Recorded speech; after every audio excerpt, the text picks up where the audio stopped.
If you're having paranormal issues, contact us at mwghosthunters.com. From the files of the Midwest Ghost Hunters. All right, Midwest Ghost Hunters site investigation, recorder 1. Oh, Dustin, right there. Something just moved behind you. Yes, it did. What the was that? What happened? Something touched my ear, man. What's that? This is Dark Matter with Midwest Ghost Hunters. Today we're talking about the thinning veil. Signs you're feeling the veil thinning and how to deal with it. Go for it. No, I'm ready. I don't know what the veil is. It's the imaginary boundary between living people and the dead, right? Nobody knows what it is. So I have an article here about the veil. Oh, here we go. The metaphysical barrier between the world of the living and the world of the dead. Okay, so I was close. So the veil, whatever that may be, people have been saying for years that it is thinning. I've heard it go both ways. I've heard them say over the course of several decades, the veil is thinning. I've heard other people say, well, as you get closer to October, the veil starts thinning. I've heard it go both ways. I don't know what the hell the veil is or how thick it may be. Is this like the greenhouse effect? I mean, is this like the ozone layer is also tied to the veil? As I understand it from this little article I just read, the veil is the separation between worlds of seen and unseen. So living and dead. Right. Yeah. Well, and as I look through this article here, it's not talking about the thinning veil over the course of decades like you hear some people talk about. This is talking about the thinning veil in the yearly calendar as you get closer to, the October, Samhain. Why October? I don't know. Is it because it's pagan? The spooky month? I mean, I don't know. I don't know the answer to that. I just wanted to see how for us to cope with the veil being so damn thin. How for to cope?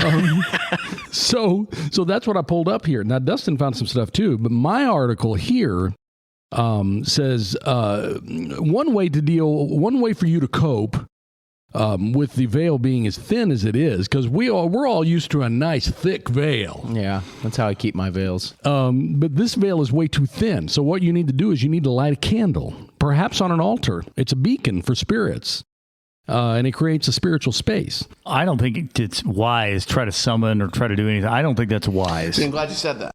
Because one of the ways they say here that you can summon is to record EVPs. I don't think that's summoning. I think that's capturing what's already going on. See, and that's the big question, isn't it? Because with a Ouija board, is that summoning or are you just capturing what's already going on?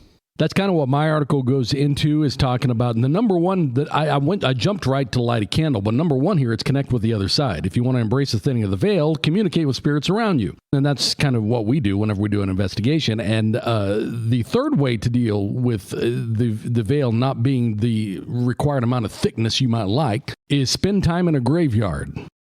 Well, we did that. Yes, we did. Yeah. Most cemeteries are open to the public, and as long as you're kind and respectful, this can be a great place to connect with the other side.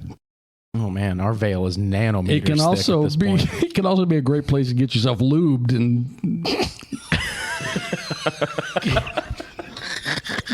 bent over I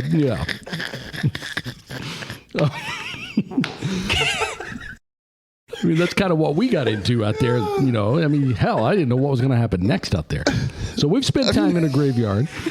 We've spoken, with. I've never heard you say the phrase "get yourself lubed," and I never need to hear you say it again.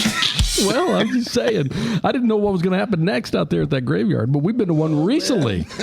So, I mean, we should be doing our part to thicken the veil. If there was a high-pitched sound in it, that was probably me. Let's look ahead here. Divination tools. What exactly are those? A pendulum or like tarot cards? Dowsing rod?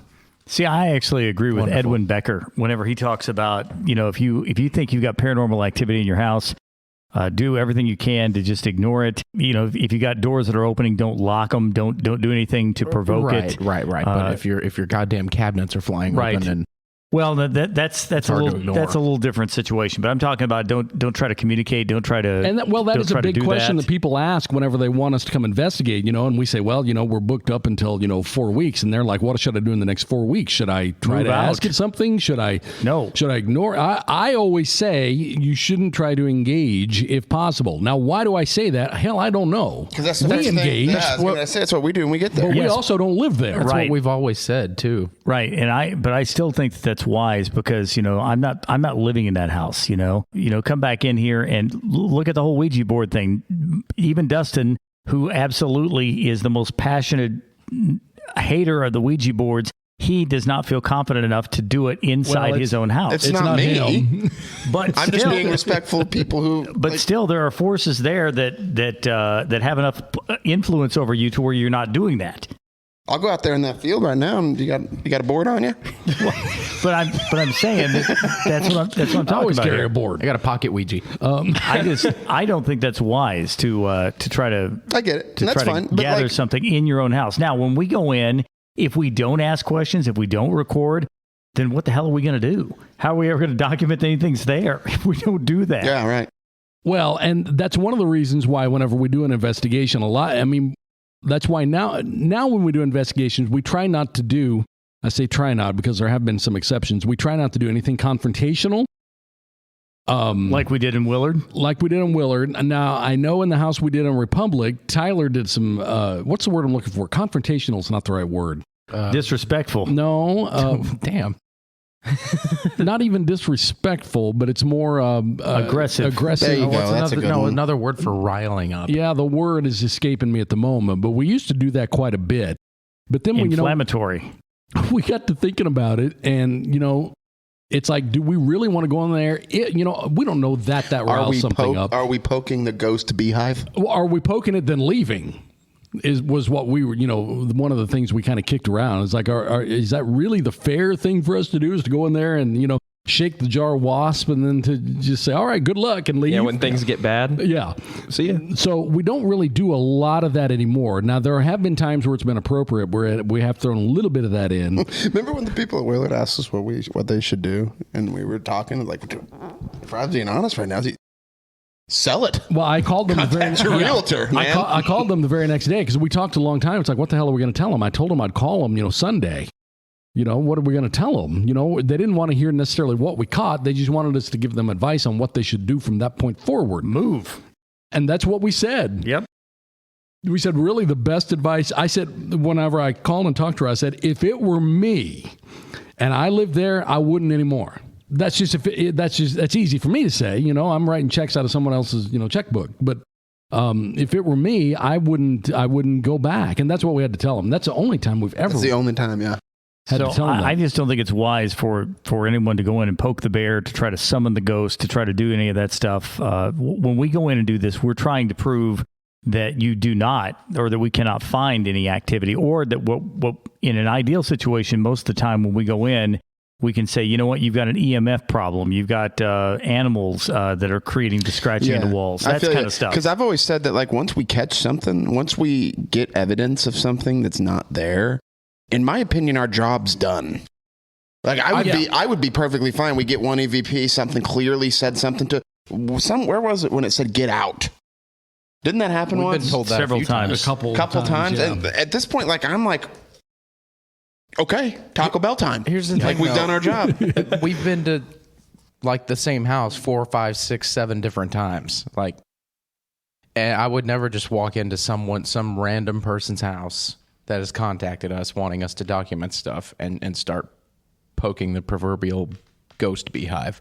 Yeah. We've done it with their permission. And we have asked permission before. We even got, fairly confrontational at Ashley's house, and nothing. There was a lot of what we would call posturing as far as the EVPs we got sounded rough and mean sounding, but nothing ever really. Right. I'm just saying made us feel like we needed to leave. If you think it's cool, and there are people that want to live in a haunted house, There are people that think that is cool. Well, that there's a lot of people that who want think that. Yeah, they say that until they get in there and it's 2:00 in the morning and they hear stuff happening. Right, and that's why I'm saying you don't really want to play with that. And this is going to sound really weird from people that are investigators, but you don't, in my opinion, you don't want to play with that in your house. You don't want to try to see what's there. You just don't want to do that. No, you don't want it in your house. No, because this stuff can it can make you think you're crazy. Right. Everybody who contacts us is really their mission is to prove that they're not crazy. Right. Almost 100% of the time. And that's the thing that what we don't really talk about on this podcast a lot is the number of times we've gone out and caught very little or nothing, because we want to show that here's this great audio that we caught. We want to have the extra voice saying hello or something, because it's good for the podcast.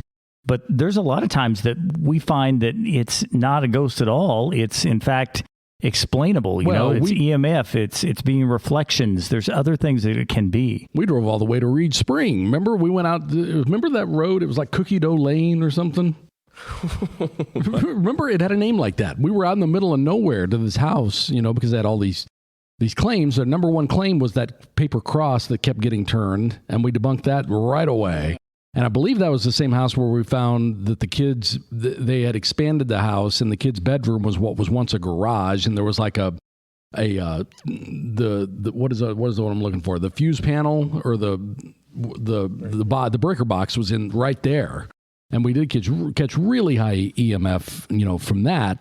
And then that gets into a whole nother thing of EMF sensitivity and, that kind of stuff, making you believe that you're perceiving the other thing activity. that I just don't recommend that anybody do any of the crystals or any of that stuff that they try to summon stuff, because number one, it may not even really be. Are you talking about summoning or trying to get rid of? I'm talking about summoning, where people will come back in and do things to attract.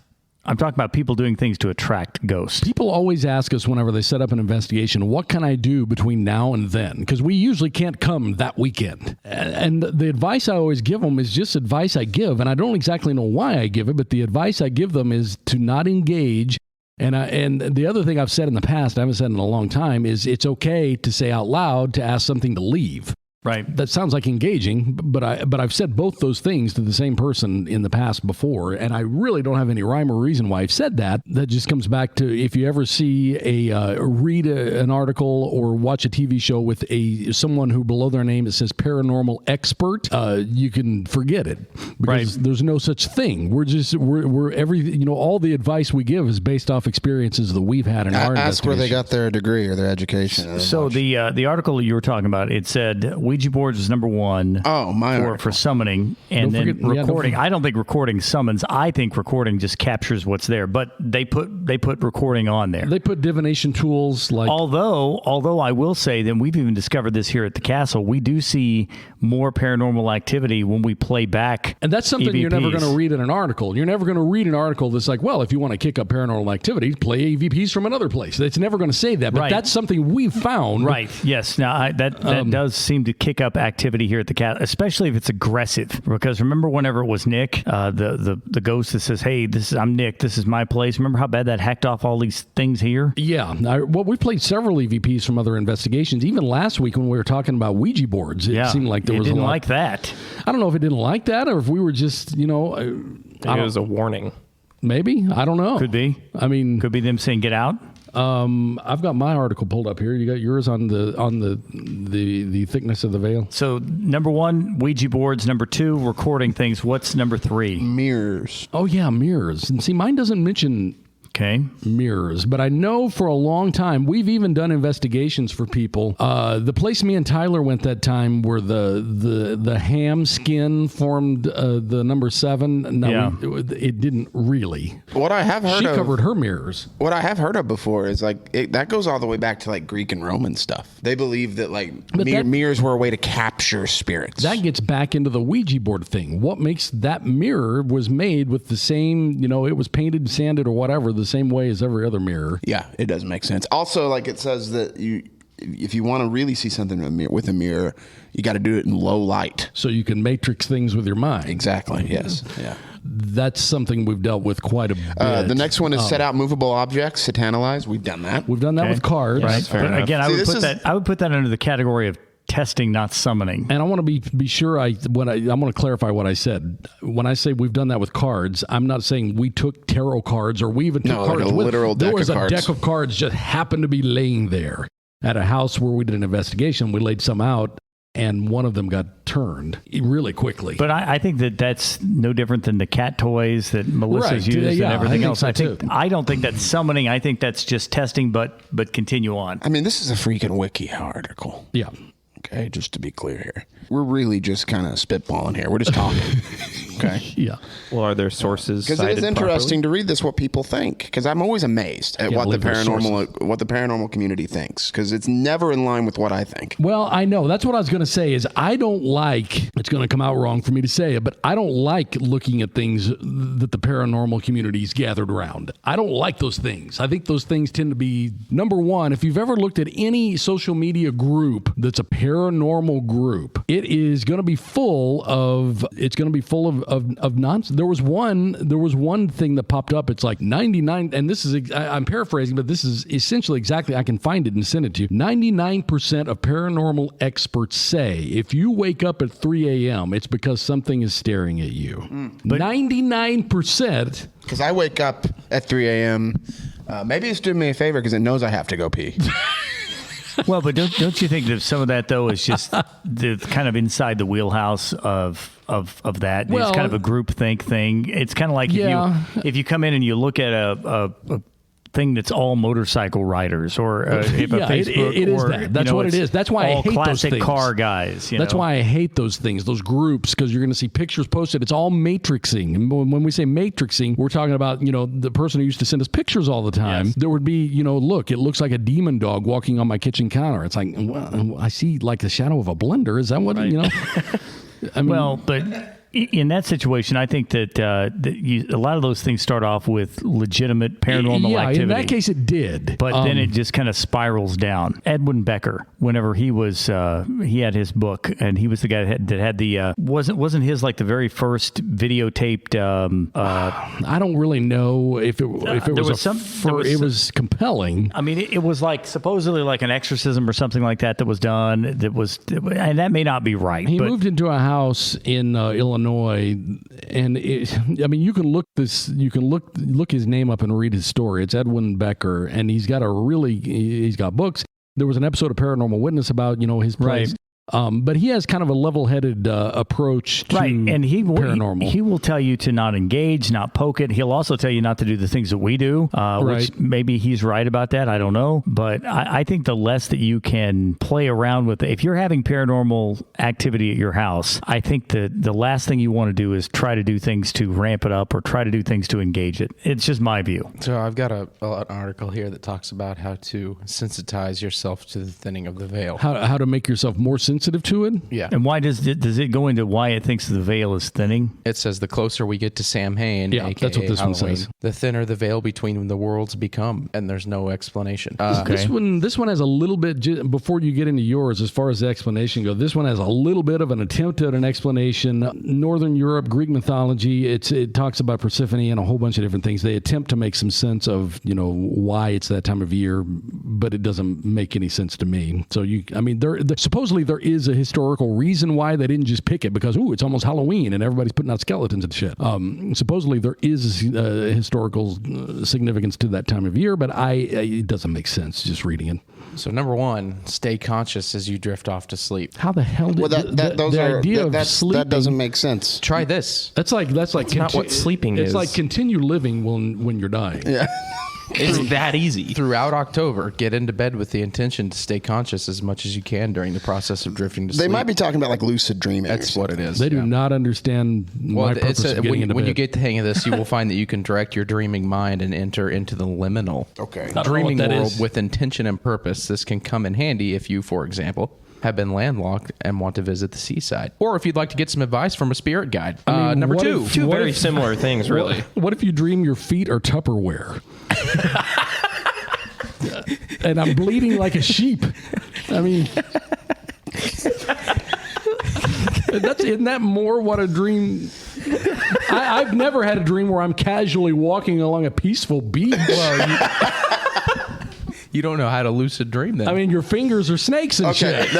Lucid dreaming is a thing. Like, there are people that can do that kind of thing. Is it like a form of meditation? No, it's just like able to like control what they dream about? You know you're dreaming. Well, I sure as hell can't do that. It's not necessarily controlling. It's just like kind of like, God, I don't know how to explain it. You're kind of aware. You're kind of aware while you're dreaming. Like, this is a dream. And then you can so kind you're interacting with it? A little bit. There is a little bit of science behind lucid dreaming. And I don't want to say I've for sure done it, but I think I have. Because if I'm ever having a nightmare, I can in the middle of it just say, all right, fuck this, time to wake up. Yes, and I've done that. Okay, I've done that too. I've done that as well. I can tell you the exact dream that I did that on because it scared the shit out of me. I've had 2 of them. I've done, most of the time for me, it's falling off a bridge while in a car. This I'm done. This Wake was up. very similar. I was in, those pod storage units? Yeah. I was in one of those with about 20 other motherfuckers in the ocean.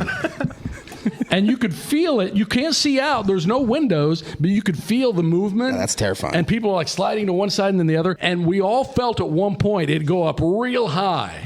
And I remember on the way down bracing myself thinking, this shit's going to hurt. I've got to wake up. And I woke up. So what an interesting dream. The first thing I did that morning, I told Andrew about it because I was like, I had the weirdest interaction with a dream where I actually controlled myself to wake up at the right moment. Either that or it's that thing where they say, before you die in a dream, you automatically wake up. Or if you die, there was no way me or any of those other people in that damn thing were living through that. There's also people that say if you die in a dream, you die. In real. Yeah, that's the whole premise of Nightmare on Elm Street. Nightmare on Elm Street. Right. I had another one time. These are the kind of dreams I have. If you've ever seen the Harry Potter movies and the professor who's a werewolf, I hate to be one of these people, but the books are better than the movies, but the movies are pretty good. And they captured this, it's the thing you and I were always afraid of. I can't remember the professor's name in the Harry Potter books now. It's jumped out of my head and I've read them all, but he's a werewolf. Lycanthrope. And in the movie, he's a scary-ass werewolf. I mean, he really is. He's huge, and he's got long arms. Yes. And so growing up, Does he have a bald head? No, but growing up, I only bring that up because growing up, me and John, whenever we would be outside at night, particularly around the pool, in the pool, or wherever, at his mom's house, at his mom where and dad, it was just pitch black out there. We would always imagine, because they had this smokehouse out by the pool, and we would just jokingly say, "What would you do if something with long?" I don't know why long arms was always in it. Yeah, it was always long. He was very thin too. I think we even mentioned bald-headed at one point. Bald-headed, long arms and thin. Describing Slender Man. Well, I think we were describing the lead singer from Midnight Oil. That's exactly right. But anyway, we would always say, what would you do if something with long arms came tearing around that smokehouse? And then we would freak ourselves out, and we would knock that pool dry getting back inside, because we would always have this cool idea to go swimming at 1 a.m. Yeah, starting swimming So anyway, that plays into this dream I had where this thing I dreamed about had these long ass arms reaching around a tree, and I was like, the only cover I had was a tree, and I was trying to avoid these long fucking arms that were reaching around it from this werewolf that in my mind looked like the werewolf from the Harry Potter movies. In that one, I was also able to wake myself up. That's the only 2 times I can remember doing that, but if that's what lucid dreaming is, then I've done it. I've been able to wake myself up like that. Setting yourself on a path. Like, I want to dream about walking down a beach. Yeah, I can't do that. And they can just kind of do that. And some people say that that's like them, what is it called, when astral projecting or something like that, where you can like walk outside of your body. As best I can remember, that kind of stuff. I've also had dreams where if I'm just walking somewhere, I can like jump up and fly. Have you ever had that? Yes, stuff like that. Yes. But I wanted to do that. Yes, I've actually been in a dream, and you know how hard it is to remember a dream. But I, as best I can remember in my dream, I've done that. I've escaped situations by using these freaking powers or whatever. However, the night before I had the dream, where I was hiding behind the tree, I don't remember as I was drifting off to dream thinking, I'm going to get mauled by a werewolf tonight. My dreams, I don't think I can control them to that level, because mine tend to make no sense. I've never once laid down in bed like, tonight I'm going to be in 8th grade giving a speech naked and all my teeth are going to fall out. That sounds more like a dream I would have. Yeah, that's the kind I have. Yeah, I've had the two dreams I've been able to force myself to wake up from. One is I'm crossing a bridge and the bridge falls as I'm going over it. Not really a new one for anyone, but that's the dream. And then I forced myself to wake up before we hit the water. And that's what I did when I was in that pod out in the ocean. I was able to do that. And then I've had another one where I am in college, but something happens and I'd forgotten to go to class all semester. I have had that. And I was failing, and I was going to fail out of college because I didn't go. And then I all of a sudden forced myself to realize, wait a minute, this is a dream. I've even laid there awake for a few minutes thinking, God, what have I done? Yes. And then it's like, wait a minute. Right. I'm like 40. Right. Yeah. I've even had nightmares where I was like in an active shooter environment, and then like once I hear it getting closer and closer, then I would just be like, okay, I'm done. That's a dream only Americans have. Yeah. Well, see, I haven't had that one. I've had the one you mentioned a lot. And another one I just remembered that I've had many times is on your way to Crane. I can't think of the name of this area, but there's like a church. A little church here. It's whatever that area is called. There's like a church here, and then across of it, there's like an old gas station that's always been abandoned. Gold's General Store. Whatever that was. Many times I've dreamed, and I've never stepped foot in that damn place, ever. But many times I've dreamed I'm in that building looking out the window, and I can just see, if an asteroid hits the Earth, the wave of flame, the wall of flame that would engulf I can see that coming. And I remember having the thought, because, my parents live in Crane, I remember having the thought of, well, they're dead because the flame's almost here. So I've had that one many times too. And I always wake up right before it hits, the building. It's very strange. I don't think I've ever had reoccurring dreams. Oh, I have many. Oh yeah, many. The college one is pretty common I've had for me. That one a lot. Yeah, the college one, where I didn't, and it was a situation where I'm flunking out of college, and it's because I didn't go to all of these classes that I was supposed to go to, and it's like, you're like having a conversation with someone, and they're like, "Oh, did you hear that? I heard that with my ears. I didn't hear it. It was a guy Talking. Yeah. Right around there. I didn't hear it. I heard it in my left earphone. Number 2.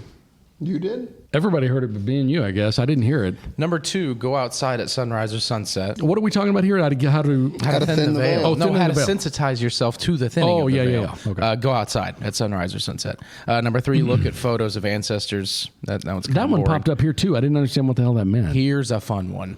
Oh boy. Wear or carry a veil sensitizing crystal. Hold on. Waiting for that. Crystals that help sensitize you to the thinning of the veil include October's birthstones, opal and black tourmaline, labradorite, and moonstone. Can help you make contact with the other side. We need to contact NASA. Yeah. First, cleanse your crystal in running water and or bright sunlight. Then hold it in your right hand as you set the intention to become more aware of the open portal between the worlds. Did you hear that? It sounded like someone. That? I didn't hear it. What was it? Merp, merp. Exactly what it was. That's what I heard. Number 5 is spend time in a cemetery. Number 6 is visit your birthplace. 7, read poetry. 8, tune into animals. Whether hell it's do you your do that? cat, a fly on the windowsill, or a crow on a park bench, simply contemplating the consciousness of other species is a way of stepping into the vast power and magic that resides Who's between gonna- the All right. worlds. I'm gonna putting tune my into a microphone fly? down now. Number 9. Hold on. Number 9. Communicate with plants, flowers, and trees. Oh no. They have a consciousness, and connecting with that consciousness opens the portal between the worlds. Look, I'm sorry. Maybe I'm If sorry. if I ever disappear for 72 hours, I'm at Lakeland because my neighbor saw me communicating with plants. Lakeland, maybe tree knocking is considered. Is that Communication. Yeah. Well, I mean, I was looking up here on. I was trying to. barking. I was trying to see if Etsy had any veil. What is it called? Veil thinning crystals? Yeah, veil sensitizing crystals, but they don't. What a shame. Well, I once again there's a- would advise no one to play around with any of it. I just don't don't go think tree it's. knocking. I just don't think it's a good idea. Crystals are one I will thing. take a bath in veil sensitizing crystals. I was going to say crystals they don't fall into the Ouija board category for me. I don't care about those. That'd I be would the take same as those me, and not even think about it. Like putting my keys in the sunlight for 2 minutes and holding in my right hand. Yeah.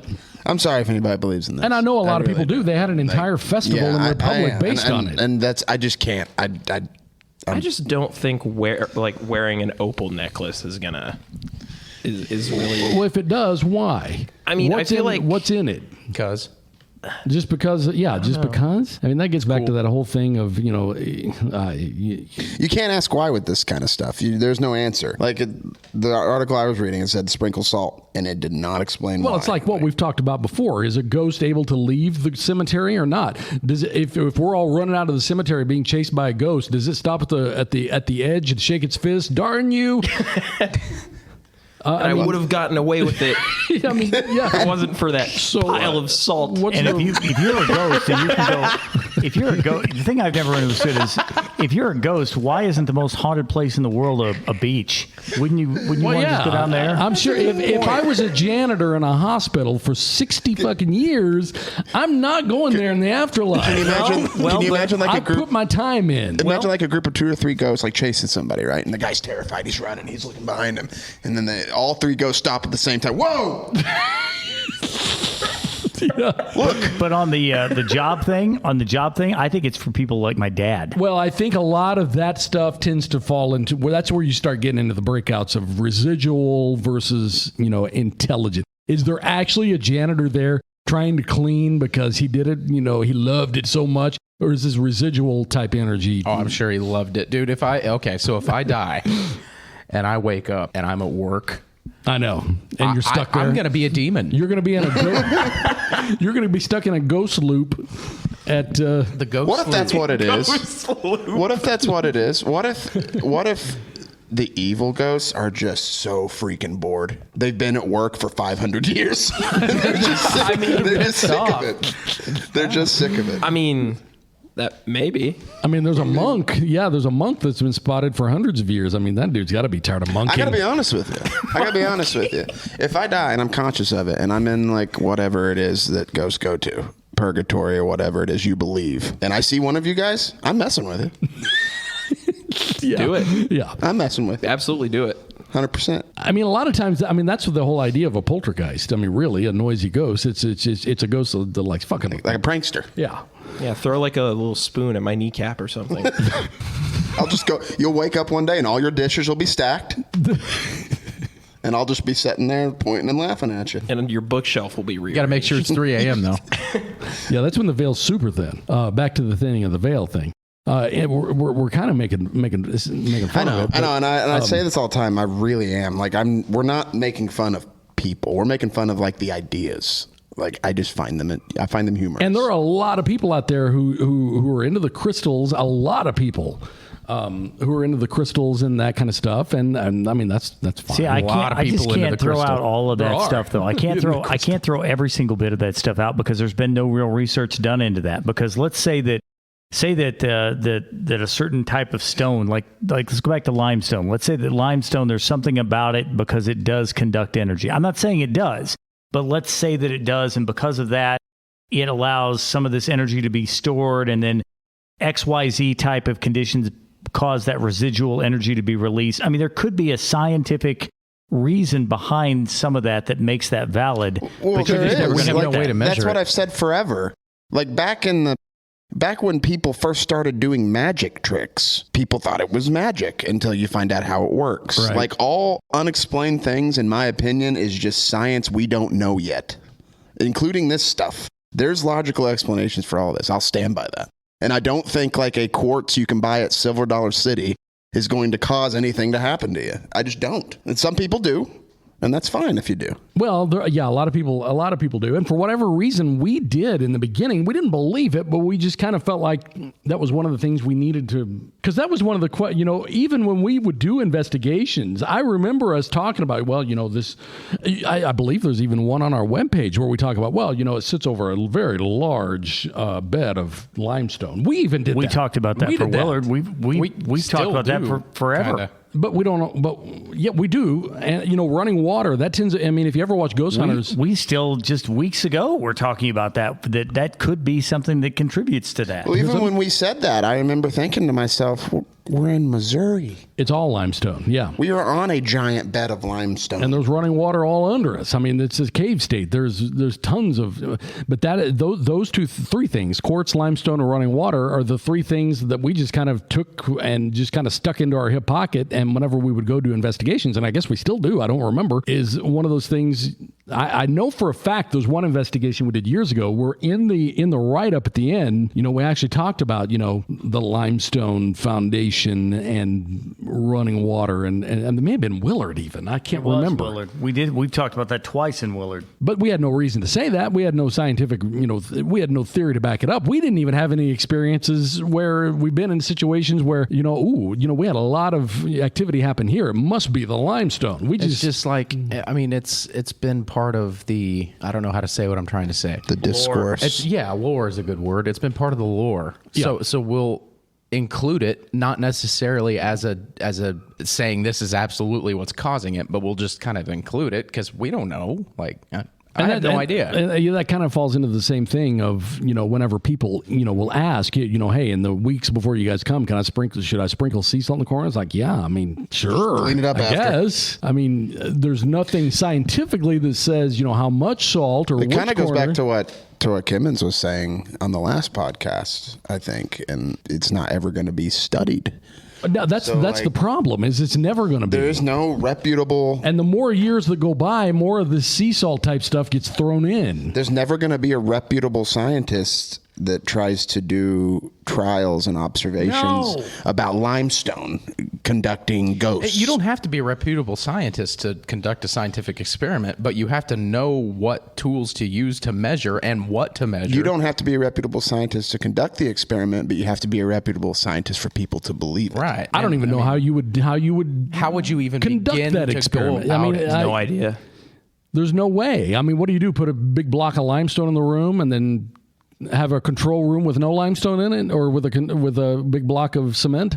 I mean, that's how you. That's simply how I just But we have been here at the castle where absolutely nothing happens one day, and the next day we come back and we hear names. Yeah, so it happens, and it's random. Why we don't know, and randomness doesn't work with hardcore experiments. And over the years, more of this stuff gets thrown in. It's like, well, it must be places with even numbered amount of windows, have more because activity if you can't explain it to what's the natural thing to do is it's kind of like your mind will fill in gaps. I think people do the same thing. If there's no explanation for what caused that shadow over there, ghost becomes an explanation, and that may be what it is. But it's a very easy thing to say. That's I just think a lot of people who do have paranormal activity, and it's easy for me to say because I don't have any in my house, but I think a lot of people who do, it would be in their best interest to not spend a lot of time trying to figure out necessarily why. Look at Ashley's house. Why the hell is there a whole cast of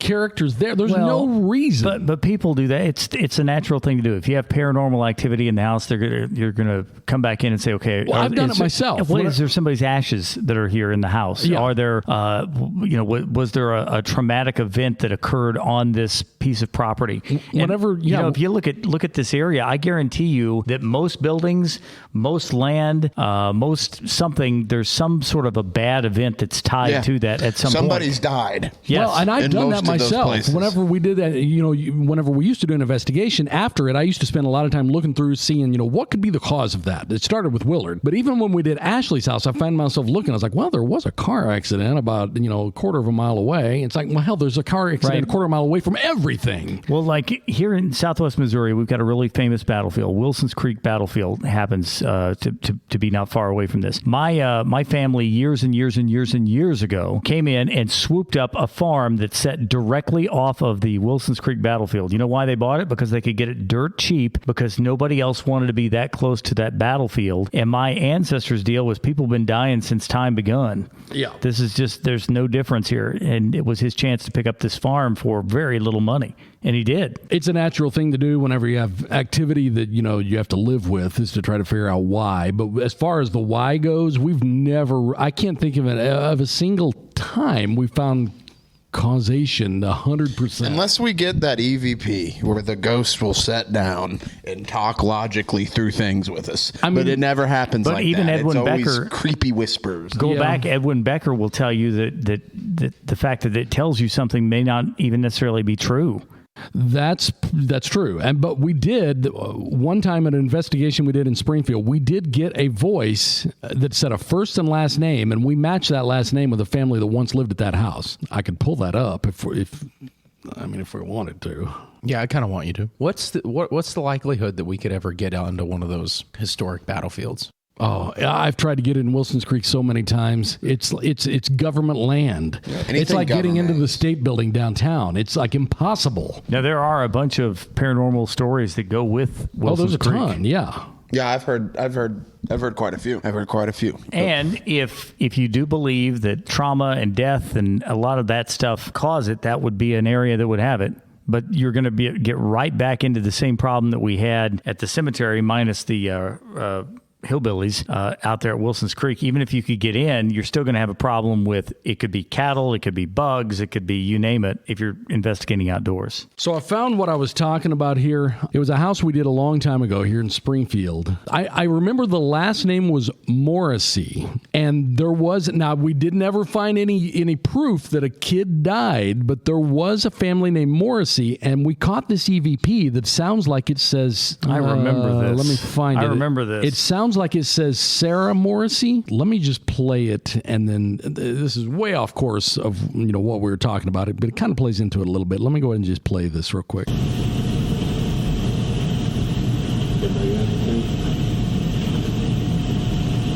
you tell us your name?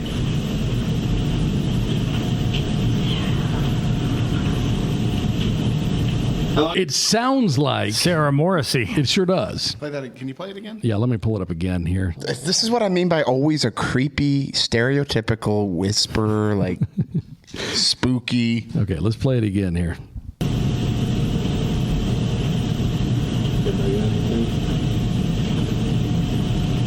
Can you tell us your name?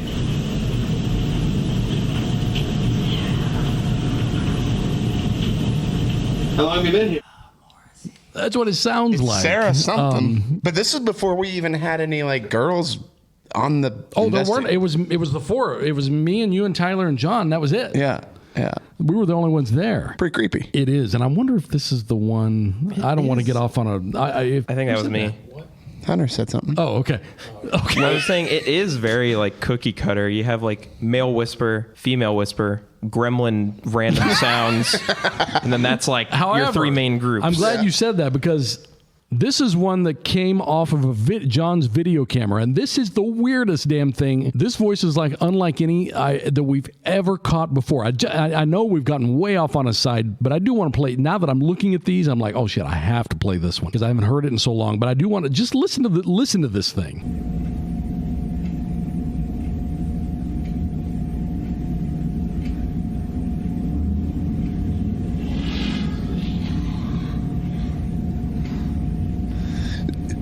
That came off of a video camera. This was one of my favorite ones back in the day because it was just so weird. Let me go ahead and play that one more time.